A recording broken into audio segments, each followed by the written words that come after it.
Hello guys, it's SAVIOUR, SAVIOUR Water Sports here. Today's demonstrational video is going to be on how to repair a paddle. So it's a carbon fibre paddle by Quick Blade.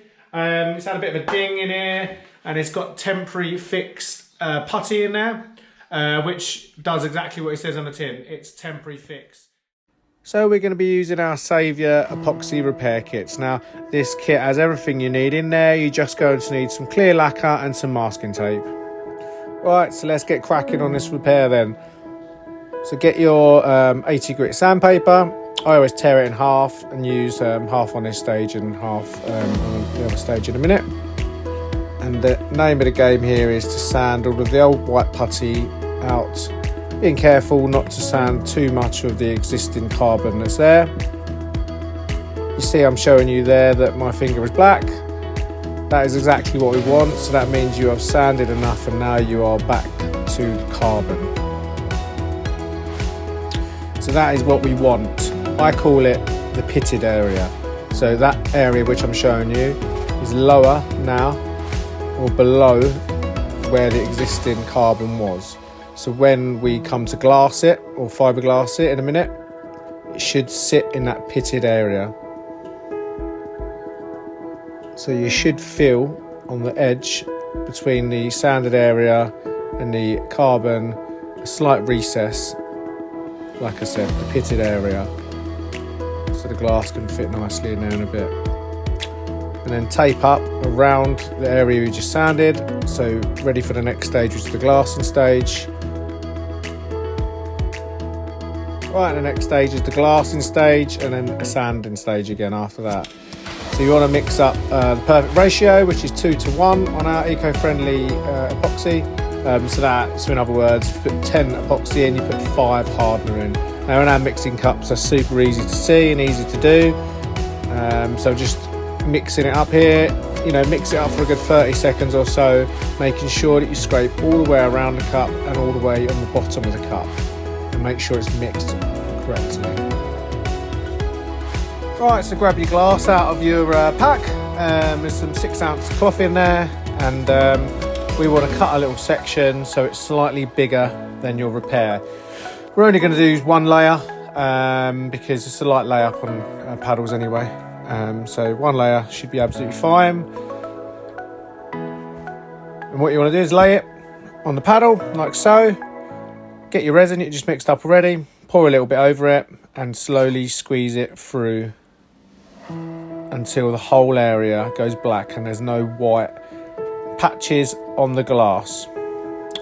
So we've left that for 12 hours, come back and it's rock hard. The composite has gone solid. The composite is a mixture between the glass and the resin, and now it is ready to sand back. So I'm using my finger here, but you can also use a block. I'm using my finger because it's an old paddle and it's not exactly flat anyway, so you need to get in a little glow spot. So what you want to do is concentrate on sanding the whole thing, but also working around the sides, so from different angles, so backwards and forwards, side and side. And the aim of the game is really to keep sanding all the way until you start to sand through the glass, and then you start sanding the tape, which I'm just showing you there. So nice and flat, and then when you feel as though you've sanded through the glass and you started to get to the masking tape, peel the tape off and basically have a feel with your fingers. So if you can feel a recess or a high point, carry on sanding. So I could still feel a bit of a high point, so just a bit more sanding. Being careful not to go too wide with your sanding and try and stick to that area which you're working on. The best test here is the feel test with your finger like this. You can feel it better than you can see it. So if you can feel a lump, it's too high. But remember, you don't want to sand too much because you want to keep some glass on there and not sand the glass off which you just put on. When you're happy, tape it up again like I am here. Right, so moving on to the next stage, which is applying the top coat to your glass. So this is like the sealing coat basically. Using the same epoxy, mixing it up, 2:1 ratio, and making sure that you mix it all the way around the cup and at the bottom of the cup. So important, just to mix it up properly. If you don't mix it up properly, it won't cure, so be very careful, and get all the way around that cup so it's all combined nicely. So in a sec I'm going to show you that you can apply this last coat with either a little squeegee or a brush, but just first of all make sure there's no dust or debris on the repair, so just wipe it all off, making sure it's nice and clean and tidy, give it a little blow, and then pour a little bit of your epoxy onto your repair. Get plenty on there, spread it about a bit with your stirrer, and then like I said, I'm going to show you that you can squeeze it across there. I'm not sure why I'm using a bit of sandpaper, because it does come with a little clear plastic reusable spreader in the pack, but I think I just wanted to show you. And then I like to finish it off with a brush, so I'm going to grab the brush in a sec, and when you start brushing it, you want to be going in one direction like this, and then change direction the other way. So this is the last coat, so this is, you want this nice and smooth, and I know you're going to be sanding this off, but the smoother this is, the less sanding you'll have to do in a minute. So just working that resin around, making sure there's no air pockets in there, and it's lovely and smooth. But remember, don't apply too much, because you will have to sand this back in a sec. So a smooth, thin coat. Right, so a little bit of a zoom in here on our hot coat. It's just showing that it's nice and smooth there, and that's kind of how it's meant to look, even as a real short clip. So next stage here, sanding the hot coat, the clear coat. I like to add a little bit of water when I'm sanding the hot coat, just because it helps not clog up the sandpaper, makes things a little bit smoother, and makes everything a little bit easier basically. So I've got my 240 sandpaper out here. Like I say, added a little bit of water from a cup, just so it's nice and smoother, and the name of the game is to sand the area where you put the hot coat so it's nice and smooth. And again, kind of like the stage earlier, you're aiming for a nice smooth finish, but you'll start to notice that once you get a bit lower on your sanding, it will start taking your masking tape off, and that's when you know that you're low enough. So you see around the edges of the repair, the sandpaper started to go a bit jagged, so that's kind of what you're looking for. So again, sanding around in a circle like this, sand backwards and forwards, keep changing direction of the sandpaper, not concentrating on one section, just working on the whole bit. And you know, it's nice actually, you can really see that masking tape around the outside is kind of disappearing a little bit, and that means you're actually sanding down correctly. And do the old finger test. If you feel a few lumpy bits, carry on sanding. When you're half happy, start peeling the tape off like this, and let's see what we've got. So I say half happy because you will need to do a bit more sanding.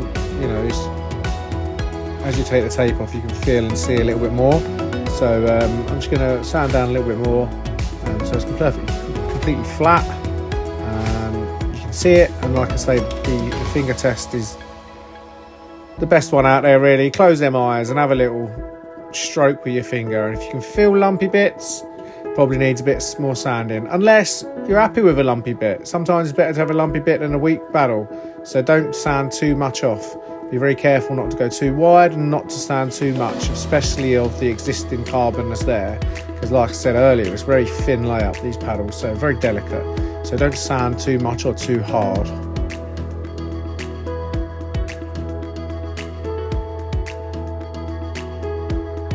Right, so working at 240 in circular motions, backwards and forwards. Make sure you do the old feel test. If you can, again, if you can feel it, you can see it. And when you feel like you're pretty much there, get a bit of towel, dry all the water off, top and bottom, and kind of have a look at what you've got.